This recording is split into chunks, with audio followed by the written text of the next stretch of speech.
तुम्हाला नाशिकचं एक साधं उदाहरण देतो मी. आपल्या नाशिक शहराचं गंगापूर धरण सगळ्यांना माहिती आहे. गंगापूर धरणामध्ये जे काही पाणी येतं, समजा नाशिक शहराच्या परिसरात जास्त पाऊस पडला नाही तरी आपल्या गंगापूर धरणात पाणी कुठून येतं की जो काही पावसाचा जो काही मोठा आपल्या म्हणजे नाशिक जिल्ह्याला काही भाग जेल रोड झाला तेव्हा झाडं तुटलीच ना, इंदिरानगरचा रस्ता झाला तेव्हा झाडं तुटलीच ना. मग आजच तुटता येत का? हे सोशल मीडियामुळे लोकांच्या तेव्हा सोशल मीडिया नव्हती ना. तर तेच म्हणते, आता प्रत्येकाला रील काढून हाऊस झालेली. मग रील काढणाऱ्यांना माझा एकच मुद्दा उचलायचा आहे आणि त्याच्यावर आरडाओरडा करायचा आहे. हां, शासनाने काय करावं की ज्या काही गटारी सोडल्या जात आहेत नदीमध्ये त्याचं कुठेतरी व्यवस्थित नियोजन करून त्याचं फिल्ट्रेशन करून पाणी हे सोडावं. आणि एकीकडे मी शासनाला दोष द्यायचा आणि दुसरीकडे कॅरी बॅगमध्ये काहीतरी निर्माल्य किंवा अजून काही नदीत फेकायचं. हा मूर्खपणा थांबला पाहिजे. करावं, आंदोलन करावं, योग्य रीतीने करावं आणि एक संयम रीतीने आपल्याकडे काही गोष्टी सांगणंही गरजेचं आहे की हे नको तर हे पाहिजे. बरोबर. आलं का? प्रशासनानेही त्याच्या मागे खूप विचार केला असेल, त्यांनी प्लॅन बी चाही विचार केला असेल आणि मगच काहीतरी गोष्टी. आता आपल्याकडे बघा जे काही उद्यानाच्या जागा आहेत, आज नाशिक शहराला साधारण आजच्या घडीला 3000च्या वरती उद्यानाच्या जागा आहेत. मी व्यक्तिगतरित्या पूर्वी तेव्हा कमी होत्या, व्यक्तिगतरित्या आपण साधारण 45च्या वरती जागा विकसित केल्या. ह्या काय म्हणतात त्याला आपण फंड्स येतात त्याच्यामुळे नाशिकचा चांगल्या प्रकारे विकास पण होतोय. याला पण खोडून चालणार नाही. पण हे करत असतानाच जशी शासनाची जबाबदारी तशी आपली पण जबाबदारी. शासनाने काही गोष्टी ठामपणे केल्या पाहिजेत. आता नाशिक शहरामध्ये सिंगल यूज प्लास्टिक आत्तापासूनच बंद झालं पाहिजे. नक्कीच आणणार आपण. हरित महाकुंभ नक्कीच आणण्याचा प्रयत्न करू आपण आणि करतोय. माझं सांगण्याचा उद्देश काय की काही ठिकाणी काय होते शासकीय यंत्रणेमध्ये पण की आपण जे काही करत आहोत ह्याचं काही कामांमध्ये थोडंसं नियोजन केलेलं दिसत नाही. काही कामांमध्ये चांगलं नियोजन झालेलं आहे. असं नाही की सगळं चुकतं आहे. परदेशी आक्रमक उपद्रवी वनस्पती ज्या आहेत त्याचं निर्मूलन करणं गरजेचं आहे. पुढे चालून आपल्याला आता बऱ्याच ठिकाणी काय झाले, आता तुम्ही बघा लँटेना, कॉस्मॉस, रानमारी, नंतर तुमचा टिकोमा, हे जे काही वनस्पती यांनी ना आपली जंगल किंवा शेती, हे शेतीचे बांध हे व्यापण्यास सुरुवात केली. आज प्रत्येकाला पाणी लागणार आहे. बरोबर. आणि ही नुसती सरकारी शासन प्रशासनाची जबाबदारी नाही आहे, प्रत्येकाची जबाबदारी. ह्या भारतातल्या प्रत्येक नागरिकाची जबाबदारी. निसर्ग हे करत असताना ते नैसर्गिक संसाधनांचा कमीत कमी वापर कसा होईल ह्याच्यावर त्यांनी आत्तापासून सुरुवात करणं गरजेचं आहे. आता बघा ना, तर मग हे करत असताना आपण 10 वेळा तो विचार करणं गरजेचं आहे की नाही बाबा आपण काही गोष्टी करतोय तर ह्या पुन्हा निर्माण करू शकणार नाही, तर आपल्याला बी प्लॅन पण असला पाहिजे. आपण असं करू, मी मगाशी जसं सांगितलं. तर अशा काही चर्चा झाल्यात, सूक्ष्मनियोजनं झालीत. कधी कधी वाटतं अरे हे नेमकं काय गरज होती, इथं असं करता आलं असतं.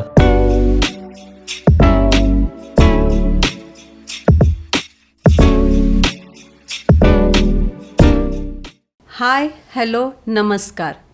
मी मीनाक्षी आणि तुम्ही पाहत आहात टॉक विथ मीनाक्षी शो.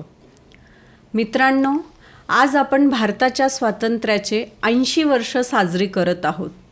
या 80 वर्षात भारताने विकासाची अनेक शिखरे गाठली. असं कोणतंही सेक्टर नाही आणि अशी कोणतीही दिशा नाही की जिथे भारताचं नाव नाही. पण ह्या सगळ्यांमध्ये एक महत्त्वाचा प्रश्न आजही आपल्याला सगळ्यांना आहे. तो म्हणजे डेव्हलपमेंट आणि एन्व्हायरमेंटमधला बॅलन्स आपण खरंच साधला आहे का? To explore this question and to understand what is environmental future should look like by 2047, today we have with a special guest ज्यांचं पूर्ण आयुष्य वृक्ष संवर्धन, बायोडायव्हर्सिटी, कॉन्झर्वेशन आणि सस्टेनेबल डेव्हलपमेंटसाठी त्यांनी अतिशय मोलाचं काम केलं आहे. त्यांचं आणि पर्यावरणाचं एक 30 वर्षांचं अतूट नातं आहे. त्यांनी पर्यावरणासाठी जे काही केलं आहे ते अतिशय प्रेरणादायी आहे. तर चला आजची चर्चा त्यांच्यासोबतच करूया. Please welcome mister Shekhar Gaikwad sir. नमस्कार. Welcome sir. नमस्कार. कसे आहात सर तुम्ही? एकदम मस्त, छान. सर, आपण 80 वर्ष साजरी करत आहो इंडिपेंडन्स डेचे, आणि भारताने खूप काही अचीव केलं आहे.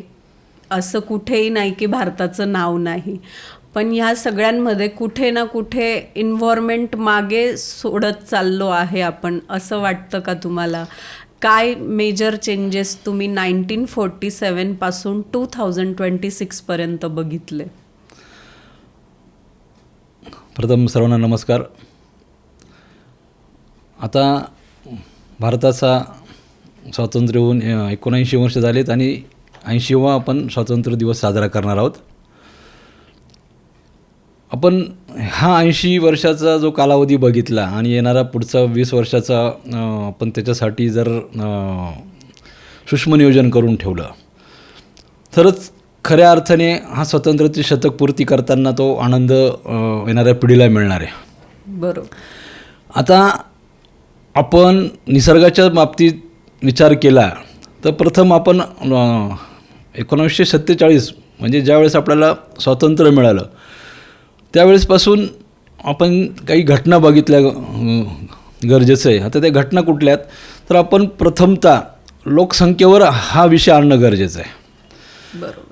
आता तुम्हाला वाटेल की मी निसर्गाच्या बाबतीत प्रश्न विचारला आणि तुम्ही लोकसंख्येच्या बाबतीत हे सांगतायत, तर निसर्ग आणि लोकसंख्या हे एकमेकाची सांगड आहे. बरोबर. ज्यावेळेस आपल्याला स्वातंत्र्य मिळालं साधारण त्यावेळेस मला वाटतं काहीतरी 34-35 कोटी लोकसंख्या होती. बरोबर. आणि आज 140 करोड 150 कोटीच्या आसपास आपण पोहोचलो आहोत. बरोबर. मी तुम्हाला त्याच्यासाठी एक उदाहरण दिलं अगोदर. समजा एखादा फ्लॅट आहे, त्या फ्लॅटमध्ये 3 व्यक्ती राहतात, म्हणजे नवरा बायको आणि त्यांचा मुलगा.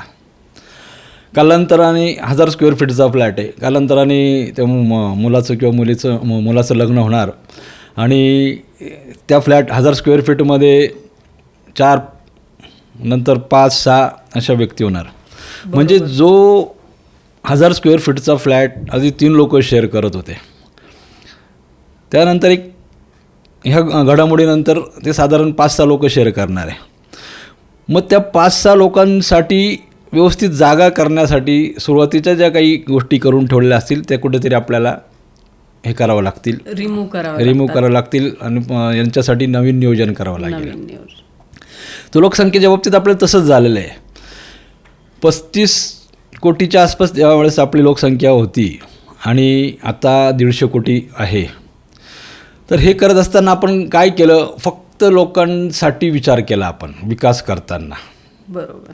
आणि इथे आपण असं समजलो की मानव आहे तरच आपला, म्हणजे आपण पृथ्वीच्या पद्धतीत म्हणतो की मानव आहे तर पृथ्वी, किंवा आज आपण भारताविषयी म्हणू. बरोबर. हा कुठेतरी थोडासा विचार आपण साईडला ठेवला, निसर्गाच्या बाजूला ठेवला. आपल्याला काय हवं, मला काय सोयीस्कर होईल त्या सोयीने आपण ते विकास करत गेलो. बरोबर. आणि त्यामुळं काय झालं की ह्या विकास करताना ज्या काही नैसर्गिक संपत्ती होती, जे काही नैसर्गिक स्रोत होते, हे बघा मी बऱ्याच वेळा लोकांना सांगतो, माझ्याकडे विद्यार्थी येतात, वेगळे ग्रुप येतात, की तुम्ही आधी निसर्ग बघून घ्या. एखादं झाड आहे ना ते आधी बघून घ्या. कालांतराने जर ते काही कारणाने तुटलं तर तुम्हाला ते बघण्यासाठी 2 जन्म घ्यावे लागतील. बरोबर. पण तुम्ही आज आपला दुबईची ती कुठली इमारत आहे मोठी, बुर्ज खलिफा, त्या बघण्यापेक्षा ते झाडाकडे बघा. कारण की बुर्ज खलिफा आज इन्फ्रास्ट्रक्चर आपल्याकडे एवढं डेव्हलप झालेलं आहे की अशा खूप बुर्ज खलिफा होऊ शकतात. बरोबर. समजा ही बुर्ज खलिफा व्हायला 20 वर्ष लागले असतील, आता मशिनरी एवढी झाली आहेत की ती दुसरी बुर्ज खलिफा व्हायला 10 वर्ष लागतील, 8 वर्ष लागतील. बरोबर. पण तेच निसर्ग, एखादा डोंगर आपण फोडला, ती नैसर्गिक त्याची रचना बिघडवली, ती असं कधी तुम्ही ऐकलं आहे का की एखादा डोंगर निर्माण झालेला आहे नाही, केला आहे. काहीच नाही. पण तुम्ही ऐकलं एखादा मॉल तयार झालेला आहे, तर मग ह्या गोष्टी आपल्याला लक्षात घेणं गरजेचं आहे लोकसंख्येच्या ह्याच्याने, की आपण नेमकं निसर्गाच्या बाबतीत लोकसंख्या वाढल्यानंतर हे जे काही नैसर्गिक संसाधनं आहेत त्याचा किती ह्रास करतोय, किती रास. आणि हे करत असताना नेमकं आपण काय काय घालून बसतोय कायमस्वरूपी, ते पुनर्निर्माण होऊ शकत नाही. एखादी इमारत 100 वर्षे झाली पाडून आपण तिथं त्याच्यापेक्षा चांगली इमारत निर्माण करू शकतो. पण ते एखादा डोंगर फोडला, एखादा नाला बुजवला, तर तो पुन्हा निर्माण करणं फार अवघड आहे. बरोबर. तर ही गोष्ट आपल्या डोळ्यासमोर ठेवून आपण विकासाकडे वाटचाल केली पाहिजे. तर येणाऱ्या शतक महोत्सवासाठी जे काही आपण तयारी करत आहोत त्याच्यासाठी ती वाटचाल होणं गरजेचं आहे. बरोबर. आपण इन्फ्रास्ट्रक्चर उभं करू शकतो, नवनवीन गोष्टी अंगीकारू शकतो, बट निसर्ग नाहीसा झाला तर त्याला पुन्हा रिडेव्हलप करणं हे फार कठीण काम आहे.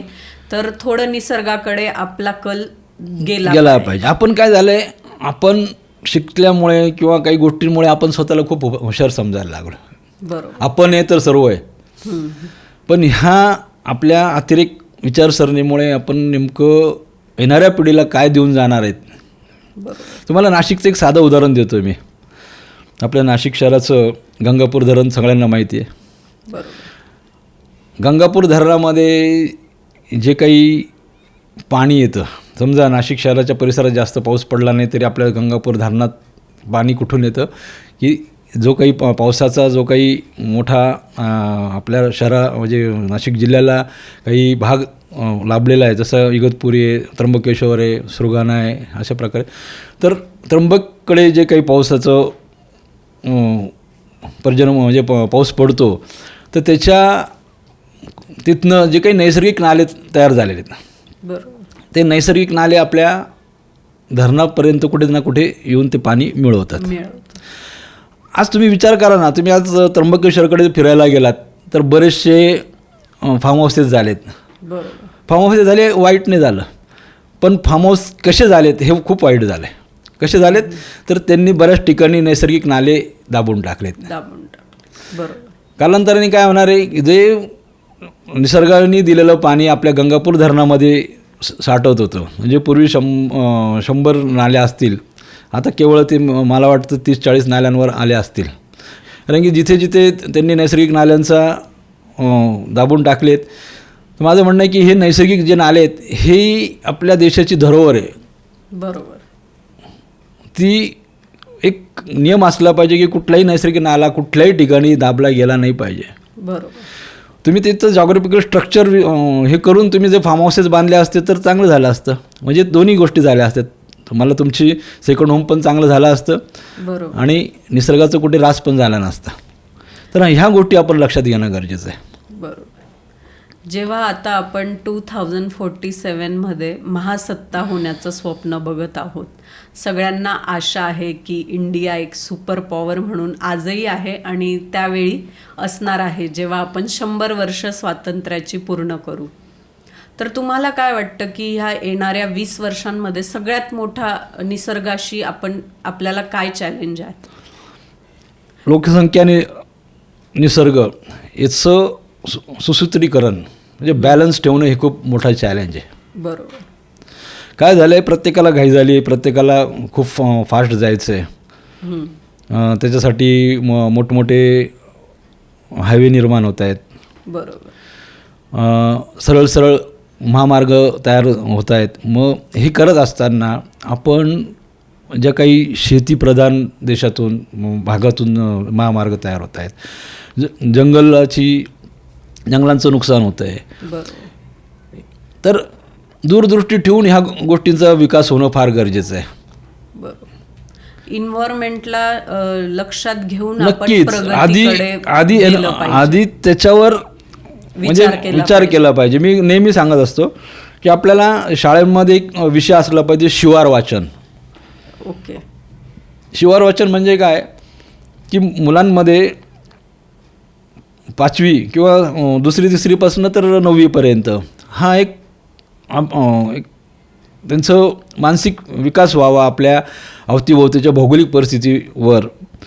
काय चाललं आहे काय नाही, नेमकं काय होतं, कसा रस्ता होता अगोदर आधी, तिथे नेमकं आपल्या शिवार म्हणजे आपल्या एरियामध्ये जे कुठे जाणार, समजा एखाद्या भागात गेले त्या भागामध्ये पूर्वी कसा हे होता, त्याच्यानंतर आपण कालांतराने गेलो 2 वर्षानंतर तिथे काय डेव्हलपमेंट झाली, काय काय होतं, म्हणजे आपण ह्या गोष्टी लक्षात घेणं गरजेचं आहे की आपण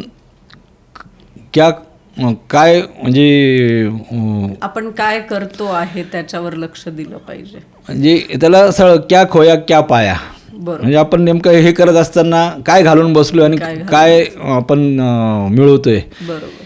ह्या गोष्टीचा विचार करणं गरजेचं आहे. आपण हे करणार आहे तर आपण कायमस्वरूपी काय घालून बसणार आहे, ह्या गोष्टींचा विचार केला पाहिजे. आणि हे करत असताना आपल्याकडे दुसरं बी प्लॅन असला पाहिजे की नाही ठीक आहे ह्या गोष्टीचं नुकसान होणार आहे तर मग आपण असं केलं तर काय होईल. बरोबर. तर ह्या गोष्टी करणं खूप गरजेचं आहे, विचार करणं गरजेचं ही आहे. निर्मिती करताना आपण आधी निसर्गाचा विचार केला पाहिजे की आपण निसर्गाला कुठे हानी नाही पोचवत आहे ना, निसर्गाशी काही तडजोड तर नाही होत आहे ना. जर ऑप्शन बी आपल्याकडे अवेलेबल असेल निसर्गाला जपून तर नक्की ऑप्शन बी चूज करावा. आपण ऑप्शन बी ठेवतच नाही, आपल्याकडे कायम ऑप्शनच असतो एकच ए, आणि त्याच्यावरच आपण फोकस करतो. ही फार मोठी चूक आपण करतो, समस्या आहे आपल्याकडे. बरोबर. तर ते समजून घेणं गरजेचं आहे. 2047 म्हणजे शतक पूर्तीला मला वाटतं आपली लोकसंख्या 150च्या पेक्षा म्हणजे 200 कोटीपर्यंत जाईल. तुम्ही विचार करा त्यावेळेस आपण नेमकं ह्या प्रजेला कसं सामावून घेणार आहे ह्या धर्तीवर आपल्या, आणि कोणाला काय काय नेमकं. आज प्रत्येकाला पाणी लागणार आहे, बरोबर. आणि ही नुसती सरकारी शासन प्रशासनाची जबाबदारी नाही आहे, ती प्रत्येकाची जबाबदारी, ह्या भारतातल्या प्रत्येक नागरिकाची जबाबदारी. निसर्ग हे करत असताना ते नैसर्गिक संसाधनांचा कमीत कमी वापर कसा होईल, बरोबर, ह्याच्यावर त्यांनी आत्तापासून सुरुवात करणं गरजेचं आहे. आता बघा ना, आपण 1000 वेळा सांगतो की प्लास्टिक वापरू नका, हे करू नका, तरी तुम्हाला संध्याकाळी बरेच लोक म्हणजे ज्या सिंगल यूज प्लास्टिकमध्ये वेगवेगळ्या भाज्या वेगवेगळ्या पिशव्यांमध्ये आज पण दिसतील. बरोबर. म्हणजे एवढा बेफिकीरपणा हा खूप चुकीचा आहे. प्रत्येकाने रिस्पॉन्सिबिलिटीने काम केलं पाहिजे की ही फक्त सरकाराची किंवा प्रशासनाची जबाबदारी नाही आहे. कारण निसर्गासोबत आपण राहतो आहे, कुठे ना कुठे निसर्गाचा आपल्या हेल्थवर पण परिणाम होतोय. नक्कीच. सध्या सर क्लायमेट चेंज खूप रॅपिडली होतं. कधीही पाऊस आहे, कधीही उन्हाळा आहे आणि कधीही ऊन आहे. तर क्लायमेट चेंजचा तुम्हाला काय वाटतं फार्मिंग, हेल्थ आणि वॉटरवर काय इम्पॅक्ट झालाय? काय होतंय, नुसतं क्लायमेट चेंजवर खूप चर्चा होत आहेत. बरोबर. माझं काय म्हणणं आहे, आता अभ्यास बस झाला, चर्चा बस झाल्या, आता कृती पाहिजे, कृती व्हायला पाहिजे. चर्चा होत आहेत, AC रूममध्ये चर्चा होत आहेत आणि कृती शून्य. तर काय कृतीत आणू शकतो सर आपण? तुम्हाला काय वाटतं? आता कृतीत, आता तुम्हाला एक मी साधं उदाहरण देतो. आपण काय केलं आहे, आपण गेल्या साधारण 30 वर्षाच्या वरती झालेत, आपण सामाजिकरित्या मी स्वतः माझा व्यवसाय सांभाळून, माझं कुटुंब सांभाळून निसर्गासाठी काम करतो आहे. बरोबर. हे करत असताना आपल्या नाशिकचा विकास होत होता. नाशिकमध्ये विस्तारीकरण, लोकसंख्या वाढल्यानंतर शेवटी त्यांना सुनियोजित सगळ्या गोष्टी करणं गरजेचं आहे. तुम्हाला रस्ते असणं गरजेचं आहे, पाणी घरपर्यंत पोचणं गरजेचं आहे, गटारीचं म्हणजे ह्या सगळ्या गोष्टीचं आहे. तर हे करत असताना मग ह्या नैसर्गिक ज्या काही आपण नाशिकला जे काही थंड हवेचं ठिकाण महाबळेश्वर, माथेरानंतर म्हणायचो, बरोबर, तर हे जपण्यासाठी आपल्याला तो विचार आपण केला आणि आपण काय केलं, फक्त हिट आयलँड तयार करत गेलो आपल्या नाशिक शहरामध्ये. आणि ही लोकसंख्या वाढत गेली, त्याला सुखसोयी असल्या पाहिजे त्याच्यासाठी काम होत गेलं, पण दूरदृष्टी ठेवली गेली नाही. बरोबर.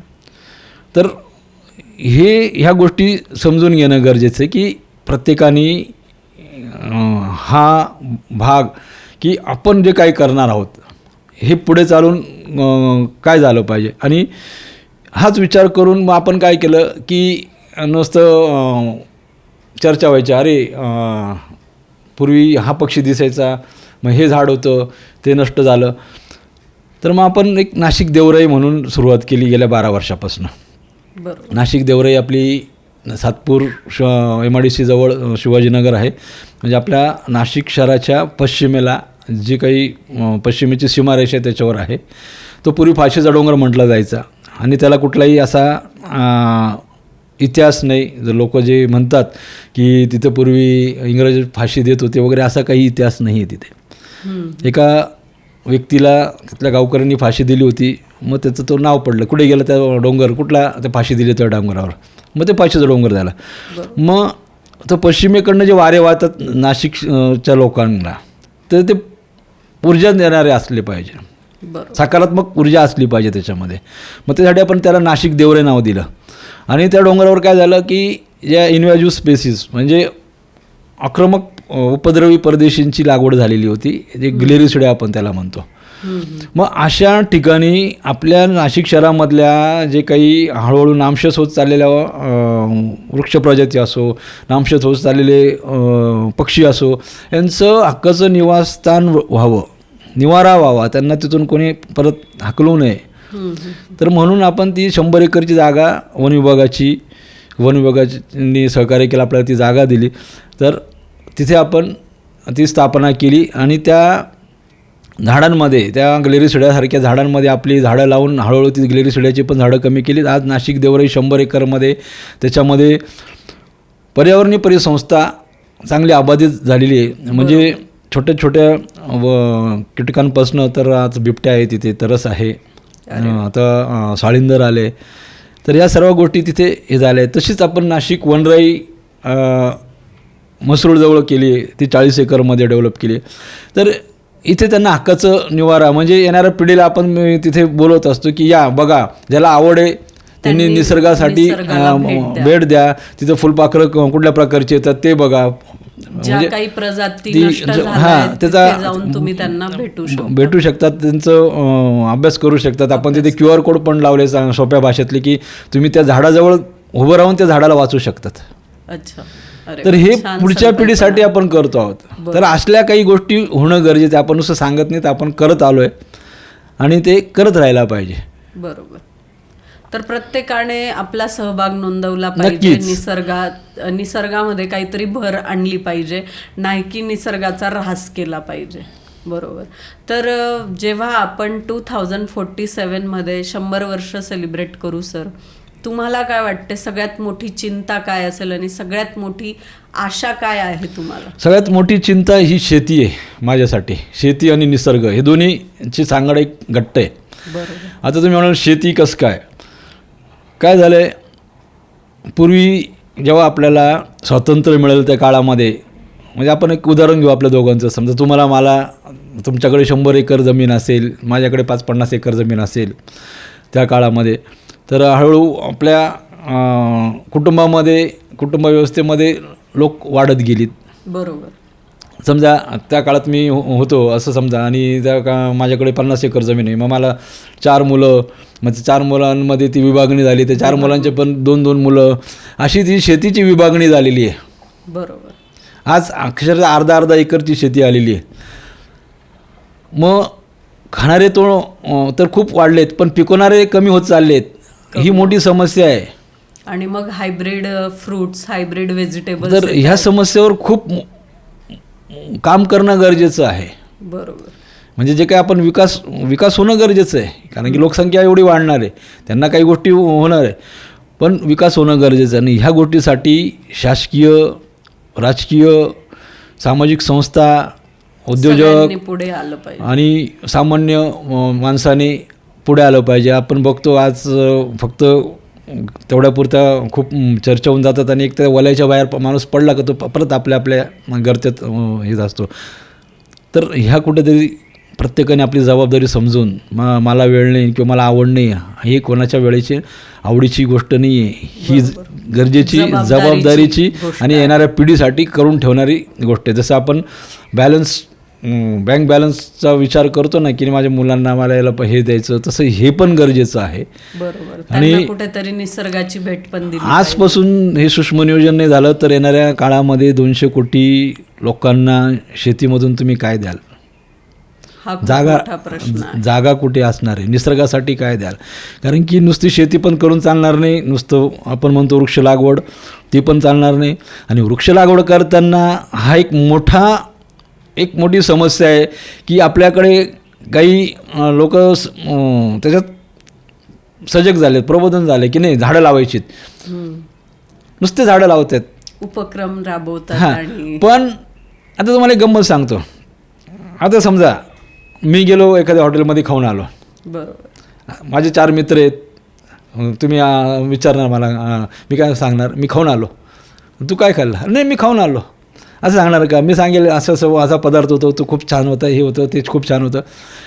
तर तीच समस्या अशी झाली वृक्ष लागवड करताना. काय केलं आहे, वृक्षारोपण करून आलो. कुठली झाडं लावली? नाही झाडं लावली आम्ही.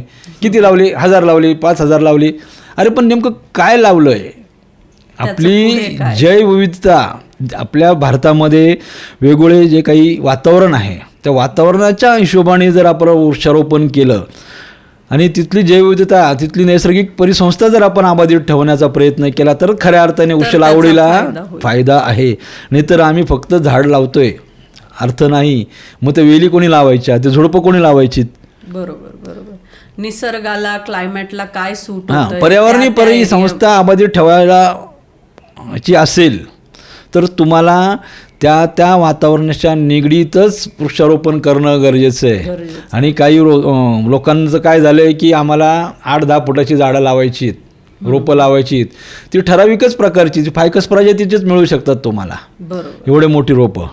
बाकीची जी काही आहेत, तुम्हाला पाचसुंदा सांगतो, वारस सांगतो, मोहची सांगतो, ही रोपं एवढी मोठी होत नाही पिशव्यांमध्ये. नाही, मग ती लावायची नाही का? पण ती गरजेची ना, त्या वातावरणाशी, त्या परिस्थितीची निगडीत असलेली ती रोपं, ती वृक्ष तिथं टिकणं गरजेची आहेत. गरजेची आहे. मग ती छोटी का असे ना, उलट छोटी 3-4 फुटाची रोपं लावलेली कधी चांगलं, ती लवकर त्या मातीशी एक रोप होतात. तर ह्या गोष्टी समजून घेणं गरजेचं आहे. आपल्याकडे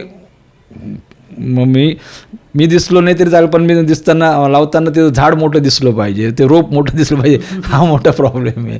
हे लोकांनी समजून घेतलं पाहिजे. आता थोडा अभ्यास करून आणि मग काय निसर्गाला हवं आहे किंवा कशाने आपल्याला फायदा होणार आहे त्या गोष्टीकडे जास्त लक्ष दिलं पाहिजे, नाही की फक्त उपक्रम राबवले पाहिजे. हां, आता तुम्हाला गंमत सांगतो, मला फोन येतात की आम्हाला 500 झाडं लावायची, आम्हाला जागा देवराईला जागा आहे, कवनराईला जागा आहे, की आम्हाला 100 झाडं लावायची. आता काय होतं, श्रमदानाला गेल्या 5 वर्षापासून, साधारण 5-5.5 वर्षापासून मी एकटा आणि माझे दोघं सिक्युरिटी असतात देवराईला. आणि इकडे आणि जसं एरिया वाढत जातो, शेवटी तो ताण पण सहन करावा लागतो. त्याला सांभाळणं, वनपासून वाचवणं, वेळच्या वेळी त्याला पाणी देणं, ह्या गोष्टी होणं गरजेचं आहे. याच्यासाठी मग शेवटी खर्च वाढतो. बरोबर. आणि आपण जर लोकांना सांगितलं ना, रे तुम्ही 500 झाडं लावण्यापेक्षा तुम्ही एक काम करा ना, 200 झाडं संवर्धनासाठी या. बरोबर. आपण काय करू की जी काही रोपं लावली आहेत ना, त्या रोपांना आपण खत टाकू. बरोबर.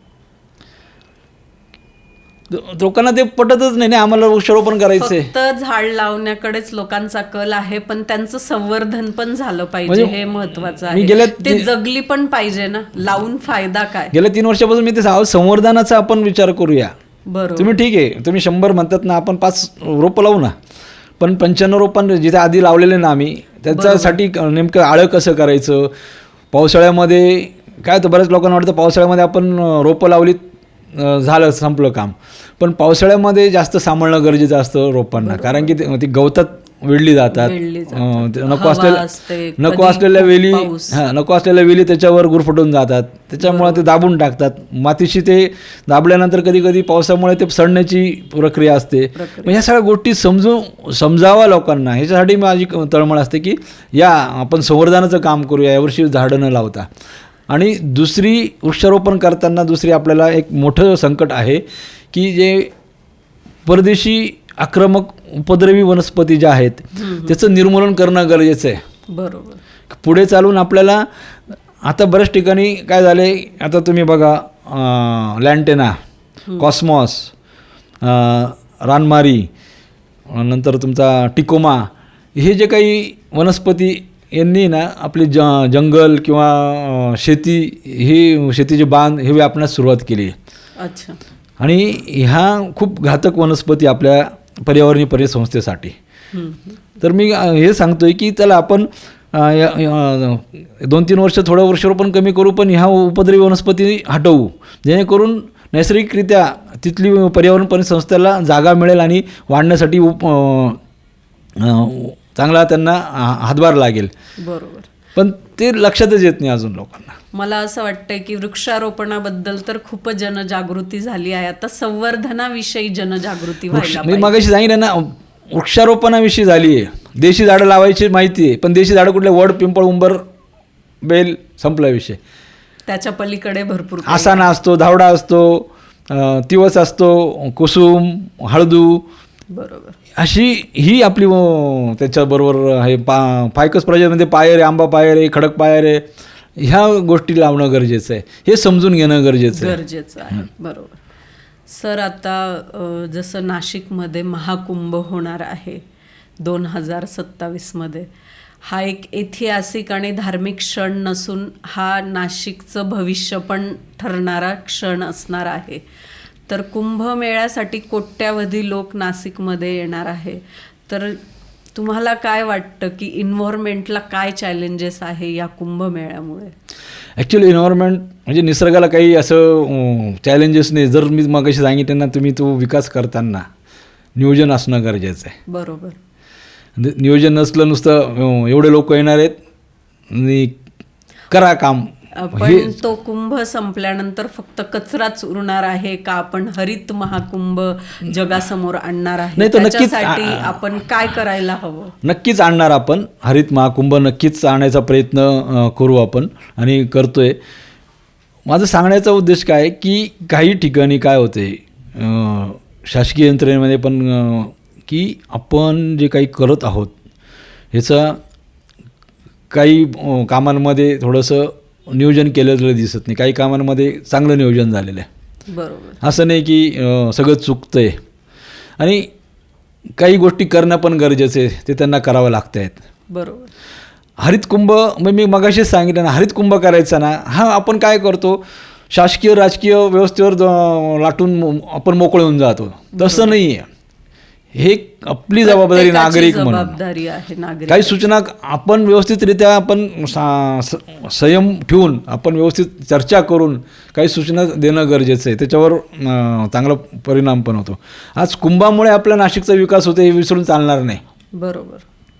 आणि नाशिकचं वैभव हा कुंभमेळा आहे. आज जगाच्या पाठीवर नाशिकचं नावलौकिक त्याच्यामुळे आहे. आणि केवळ कुंभमेळ्याचे जे काही ह्या काय म्हणतात त्याला आपण फंड्स येतात त्याच्यामुळे नाशिकचा चांगल्या प्रकारे विकास पण होतो आहे, याला आपण खोडून चालणार नाही. पण हे करत असतानाच जशी शासनाची जबाबदारी तशी आपली पण जबाबदारी. शासनाने काही गोष्टी ठामपणे केल्या पाहिजेत. आता नाशिक शहरामध्ये सिंगल यूज प्लास्टिक आत्तापासूनच बंद झालं पाहिजे. बरोबर. म्हणजे काही घडामोडी करताना त्यांनी 10 वेळा विचार केला पाहिजे की आपण नैसर्गिक संपत्तीला जो ऱ्हास करणार आहोत थोड्या गोष्टी वेळासाठी, तो परत आपण त्याला निर्माण करणार आहोत का. बरोबर. तर मग हे करत असताना आपण 10 वेळा तो विचार करणं गरजेचं आहे की नाही बाबा, आपण काही गोष्टी करतोय तर ह्या पुन्हा निर्माण करू शकणार नाही, तर आपल्याला बी प्लॅन पण असला पाहिजे, आपण असं करू. मी मगाशी जसं सांगितलं. तर अशा काही चर्चा झाल्यात, सूक्ष्मनियोजनं झालीत. कधी कधी वाटतं अरे हे नेमकं काय गरज होती, इथं असं करता आलं असतं. याच्यावर मला एक सांगावंसं वाटतंय सर की आता नाशिकमध्ये सगळीकडे रस्त्यांचं काम चालू आहे, त्याच्यासाठी खूप काही झाडं तोडली पण गेली आहेत. तर त्याबद्दल तुमचं काय म्हणणं आहे? बघा, मला ठिकाणी वृक्षतोड झाली आहे. मला बऱ्याचशा लोकांनी खूप असं नाही, खूप ठिकाणी नाही झाली वृक्षतोड जी काही झाली आणि वाईट वाटतं, त्याच्याबद्दल दुमत नाही. मला बऱ्याच लोकांनी विचारलं तुम्ही हे वृक्षतोड होती तुम्ही काय का बोलत नाही. मी त्यांना एकच प्रश्न केला की नाशिक शहरात आजच वृक्षतोड होती का? जर नाशिक शहरामध्ये मी तुम्हाला गॅरंटी देतो एक पण झाड तोडू देणार नाही, एकही झाडाच्या फांदीला हात लावू देणार नाही. फक्त माझं एक काम कराल का? ते म्हणतात काय की नाशिक शहराची लोकसंख्या वाढू देऊ नका. ते शक्य नाही. नाशिक शहराची लोकसंख्या वाढली नाही तर नाशिक शहराचा विस्तार करायची गरज नाही. बरोबर विस्तार करायची गरज भासली नाही तर वृक्षतोड करायची आवश्यकताच नाही. बरोबर आज मी राहतो तिथं पण कुठेतरी शेतजमीन होती, झाड होतं, त्या घरात मी राहतोय, तिथेही कुठेतरी झाड तोडलं गेलं आहे. माझ्या घराकडे जाताना पण तो रस्ता आहे, तिथेही झाड तोडलं गेलं आहे.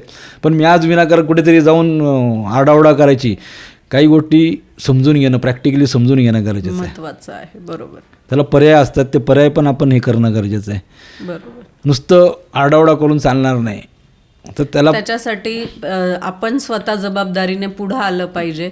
जर एक झाड कापलं गेलंय तर आपण तेच सांगतो ना तुम्हाला. आता ही जी झाडं तुटत होती, मग ह्याच व्यवस्थेला हाताशी धरून त्यांना मी सांगितलं मी तुमच्यावर काम करेल, पण मी सांगेल तसं होणार असेल तरच मी तुमच्यावर काम करेल.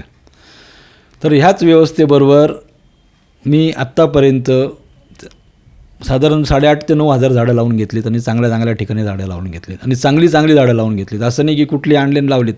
बरोबर. माझं ते पहिलं वाक्य होतं, मी जे सांगेल तसं होणार असेल तर मी तुमच्यावर काम करेन. बरोबर. काय होतं, काही ठिकाणी खरंच झाड रस्त्यात नाही आलेलं, आपण आणलं आहे त्याला रस्त्यात. झाडाला दोष देण्यात अर्थ नाही, देऊ नये. पण आज गरज आहे काही ठिकाणी झाडं हलवण्यामुळे तोडण्याची. ट्रान्सप्लांट हा विषय आपल्याकडे होऊ शकत नाही. बरोबर. आणि तो करू पण नाही, वेळ वाया घालू पण नाही. त्याच्याऐवजी त्याच्या वड पिंपळ असतील ते तेवढी मोठी रोपं मिळतात, जास्तीत जास्त मोठी रोपं आणून ती योग्य ठिकाणी लागवड करावी. बरोबर. नाशिक शहरात आजच झाड तोडते असं जो काही वलय निर्माण झालेला आहे हे चुकीचं आहे. त्याच्यामुळे नाशिक शहराची बदनामी होते. बरोबर. नाशिक शहरात पूर्वी तुम्हाला सांगतो अशोक स्तंभ ते सीबीएस, अशोक स्तंभ ते कालिका मंदिराला जायला भीती वाटायची.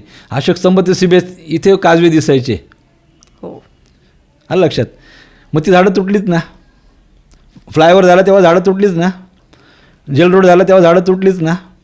इंदिरानगरचा रस्ता झाला तेव्हा झाडं तुटलीच ना. नक्कीच. मग आजच तुटत आहेत का? हे सोशल मीडियामुळे लोकांच्या तेव्हा सोशल मीडिया नव्हती ना. तर तेच म्हणते, आता प्रत्येकाला रील काढून हाऊस झालेली. मग रील काढणाऱ्यांना माझा एकच तरी मुद्दा उचलायचा आहे आणि त्याच्यावर आरडाओरडा करायचा आहे. हां, करावं, आंदोलन करावं, योग्य रीतीने करावं आणि एक संयम रीतीने आपल्याकडे काही गोष्टी सांगणंही गरजेचं आहे की हे नको तर हे पाहिजे. बरोबर. आलं का? प्रशासनानेही त्याच्या मागे खूप विचार केला असेल, त्यांनी प्लॅन बी चाही विचार केला असेल आणि मगच काहीतरी गोष्टींसाठी आता पावले आपल्याकडे उचलली बघा जातात. जे काही उद्यानाच्या जागा आहेत, आज नाशिक शहराला साधारण आजच्या घडीला 3,000च्या वरती उद्यानाच्या जागा आहेत. मी व्यक्तिगतरित्या पूर्वी तेव्हा कमी होत्या, व्यक्तिगतरित्या आपण साधारण 45च्या वरती जागा विकसित केल्या आहे. अरे वा, स्वखर्चानी. खूप कारण की प्रेरणादायी आहे सर हे. आवडत होतं ना की मी काय सांगितलं, चर्चा करून BP वाढवण्यापेक्षा काम करून आरोग्य सांभाळा. खूप मोठी लाईन बोलले सर तुम्ही. कृतिशील राहा. आज मी काल दिवसभर मी माझे 2 सिक्युरिटी आणि 2 ते विद्यार्थी आलेले. आम्ही शनिवारीवर तर मी दिवसभर काम करत असतो वनराईमध्ये, पाऊस असो काही असो, कारण बऱ्याचशा गोष्टी आहेत. आज जंगल तयार करायचं म्हणजे नुसतं पाणी टाकलं म्हणजे जंगल तयार होत नाही. बऱ्याच गोष्टी सांभाळायला लागतात. पुढे वनव्यापासून सांभाळा असतं, काही गोष्टी बरेच ते सांगणं तर खूप वेळ लागेल म्हणून ते सांगत नाही. तर प्रत्येकाने ती जबाबदारी नुसतं आरडाओरडा करण्यापेक्षा आपण पण काय करू शकू याच्याकडे भर दिला पाहिजे. ते पण करणं गरजेचं आहे. बरोबर. आता जसं महाकुंभमध्ये गोदावरी नदीशी संबंध येणारच आहे, तर त्याच्या प्रदूषण वाचवण्यासाठी आपण काय 2-3 उपाययोजना करू शकतो? काही गोष्टी सामान्य माणसाच्या हातात आहे आणि काही गोष्टी शासनाच्या हातात आहे. बरोबर. शासनाने शासनाच्या गोष्टी कराव्यात प्रदूषण रोखण्यासाठी आणि सामान्य नागरिकांनी त्यांच्या प्रतीने त्या गोष्टी कराव्यात. शासनाने काय करावं की ज्या काही गटारी सोडल्या जात आहेत नदीमध्ये त्याचं कुठेतरी व्यवस्थित नियोजन करून त्याचं फिल्ट्रेशन करून पाणी हे सोडावं. आणि एकीकडे मी शासनाला दोष द्यायचा आणि दुसरीकडे कॅरी बॅगमध्ये काहीतरी निर्माल्य किंवा अजून काही नदीत फेकायचं. हा मूर्खपणा थांबला पाहिजे. खरंच थांबला पाहिजे. हा मूर्खपणा आहे. तर प्लास्टिक तुम्ही कशाला हे करतात? आणि सर मला एक विचारायचं आहे, जे लोकांची समज आहे की निर्माल्य हे नदीतच गेलं पाहिजे, हे कितपत खरं आणि योग्य आहे? त्याला काही दुसरं ऑप्शन आहे का? आपण निर्माल्य म्हणजे काय? हे नैसर्गिक गोष्ट येते. निर्माल्य म्हणजे देवाच्या नावाने आपण जे देवाला जे फुलं वाहतो, हे करतो, तर ते खत म्हणून आपण वापर करू शकतो. बरोबर. तुम्ही जिथे रोपं लावली, झाडं लावली, तिथं रोपं लावली, तिथे खड्डा करून बाजूला ते निर्माल्य टाका ना, ते खत म्हणून वापरलं जाईल ना. त्याचं विघटन होईल ना. नदीत टाकलंच पाहिजे असातला भाग नाही आहे. देवाने सांगितलंच नाही. देव खूप मोठा गैरसमज आहे लोकांच्या मनामध्ये. वाहत्या याच्यामध्ये काही गोष्टी सोडणं ते गोष्ट वेगळी आहे, पण उठसूट सगळं सोडणं. आता आपण 11 वर्ष मूर्तीदान घेतलं आणि 5-5 ते 6-6 टन निर्माल्य आपण गोळा केलेलं आहे. माझ्याकडे त्याच्या अजून वजनाचे हे तपोवनामध्ये आपण हे काम करायचो. आणि मूर्तीदान घेताना आपण काय केलं आहे की पहिल्या वर्षी काय केलं, मूर्त्या घेतल्या, त्या ज्या काही विहिरी बुजवणार होत्या त्या विहिरीमध्ये आपण त्या विसर्जित केल्या. पण मग मी विचार केला काही विहिरींचा चांगल्या विहिरीत मग आपण त्याच्यात म्हणजे त्या विसर्जित करू शकत नाही, आणि विसर्जित केला तरी तिथला नैसर्गिक स्रोत आपण खराब करणार. तर मग आपण काय केलं, देव जुना होत नाही, माणसाची भावना जुनी होत असते. तर मग आपण काय केलं की पुनर्वापर त्या मूर्तीचा आपण काही कारागिरांना सांगितलं की आम्ही ज्या मूर्त्या संकलित केल्या आहेत त्या तुम्ही घेऊन जा, गोडाऊनमध्ये ठेवा, त्याला रंगरंगोटी करा, वापरा. आणि तिथे पण आपण बोर्ड लावून ठेवला होता. जसं समजा तुम्ही आलात, तुमचा गणपती विसर्जित केला, तिथे आमच्याजवळ ठेवला, आणि तुम्हाला वाटलं की याच्यातली चांगली मूर्ती ही आहे, मला हवी आहे, तर तुम्हाला ती द्यायची, घेऊन जा. म्हणजे पुढच्या वर्षीसाठी तुम्ही नेऊन ते व्यवस्थित कपड्यात झाकून ठेवा, छान त्याला स्वच्छ करा, आणि पुन्हा त्याच्यामध्ये प्राणप्रतिष्ठा करा आणि हे करा. आपला भावना शुद्ध असल्या पाहिजे. आणि नंतर आपण काय केलं, शाडू माती आणली. मी बऱ्याच लोकांना विचारलं, शाडू माती म्हणजे काय रे बाबा? कोणालाच सांगता येत नाही. काहींना असं वाटायचं शाडू माती म्हणजे कोकणातून कुठून तरी काहीतरी माती येते अशी छान ती. पण शाडू माती हा सिमेंटचा एक प्रकार आहे, आणि तो जास्त भयानक आहे. तो विसर्जित, हा रियूजसाठी शाडू माती म्हणजे काय, रियूज म्हणजे ती पुन्हा आपण भिजवून पुन्हा ती वापरू शकतो. ते आपल्या घरीच ठेवायची, पुढच्या वर्षी परत तिचा नवीन मूर्ती तयार करायची. पण लोक काय करतात, आम्ही शाडू माती, आम्हाला अनुभव आहे की आम्ही सांगायचो अरे ते नाही आमचं शाडू मातीचं आहे. अरे पण ती शाडू मातीच उलट प्लास्टर ऑफ पॅरिसपेक्षा शाडू माती भयानक आहे. ती एकदा चिटकली एखाद्या जागेवर तर ती निघत नाही, म्हणजे तिथले नैसर्गिक स्रोत तुम्ही ते दाबणार. परत जलचर ही एक तिथली एक जैवविविधता आहे. बरोबर. तिथला पण आपल्याला नुसतं आपण झाडांवर बघून नाही चालणार, तर नदीकाठची पण एक व्यवस्था आहे, निसर्गाची जीव व्यवस्था आहे, तिचं पण आपल्याला हे करणं गरजेचं आहे. तर ह्या गोष्टी समजून घेणं गरजेचं आहे. तर नाशिक महाकुंभसाठी जे श्रद्धाळू आणि भक्त लोक येणार आहेत त्यांना तुम्ही काय मेसेज द्याल, आणि नाशिककरांसाठी तुम्ही एक काय मेसेज द्याल? आपण म्हणजे आपल्या घरी जेव्हा पाहुणे येतात तेव्हा आपण कसं घर व्यवस्थित सजवून ठेवतो, त्यांना कुठेही काही त्रास व्हायला नको, त्यांना व्यवस्थित आपल्याकडनं जे काही आपण म्हणतो ना आदरातिथ्य झालं पाहिजे, हे काळजी करण्यासाठी प्रत्येकाने विचार करणं गरजेचं आहे. बरोबर. आणि आज मी येणाऱ्या भाविकांना सांगेल की येताना तुम्ही ह्या कॅरी बॅग वगैरे ह्या गोष्टी जितका कमी कचरा तुम्हाला नाशिकमध्ये सोडता येईल, कमी आणता येईल ते. आणि नाशिककरांना सांगेल, तुम्ही जेव्हा सांगतात तर तुम्ही सुद्धा, म्हणजे मी जेव्हा सांगेल तर ते मी आधी अनुकरण केलं पाहिजे. बरोबर. नाही तर मी हातामध्ये माझे कॅरी बॅग आणि तुम्हाला म्हणतो का बरं कॅरी बॅग वापरायची, म्हणजे आपल्याकडे म्हणजे त्याचा एक कुठे ना कुठे आपल्या स्वतःपासून झाली पाहिजे. म्हणजे मी गंमत म्हणून सांगतो याचा एक उदाहरण. समजा बरेच लोक सांगतात आम्ही सिंगापूरला गेलो होतो, अरे तिथं एवढं स्वच्छ होतं, एवढं हे होतं, आणि ते थुकलं तरी फाईन, आणि इकडे पटकन थुकून देतात हे सांगतानाच. म्हणजे ह्या गोष्टी म्हणजे तुम्ही एकीकडे खूप काही सांगतायत करायला, आणि त्या क्षणाला तुम्ही एकीकडे लगेच ती गोष्ट करतायत. म्हणजे ह्या गोष्टीचं हे केलं कुठेतरी समाज भान हां. ठेवलं पाहिजे. आणि येणाऱ्या भाविकांनी नक्कीच शाश्वततेने यावं की नाशिककर तुमचं चांगला आदर तिथे ठेवतील आणि तुम्ही पण चांगलं त्यांना सहकार्य कराल.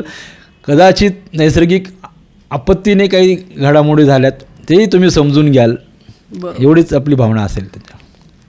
थँक्यू सो मच सर, तुम्ही आज आमच्या शोवर आले आणि निसर्गाशी एवढी ओळख करून दिली आणि आपण कुठे ना कुठे निसर्गाशी खेळतो आहे डेव्हलपमेंट करताना. तर मित्रांनो, ही फक्त प्रशासनाची जबाबदारी नाही आहे, ही आपल्या सगळ्यांची वैयक्तिक जिम्मेदारी आहे. तर निसर्गासाठी आपण कधी ना कधी काहीतरी केलं पाहिजे. निसर्गाशी तडजोड करताना एकदा नक्की विचार करा की आपण कुठेतरी निसर्गाला हानी तर नाही पोचवत आहे ना, आणि प्रत्येकाने जबाबदारीने वागा. Thank you so much.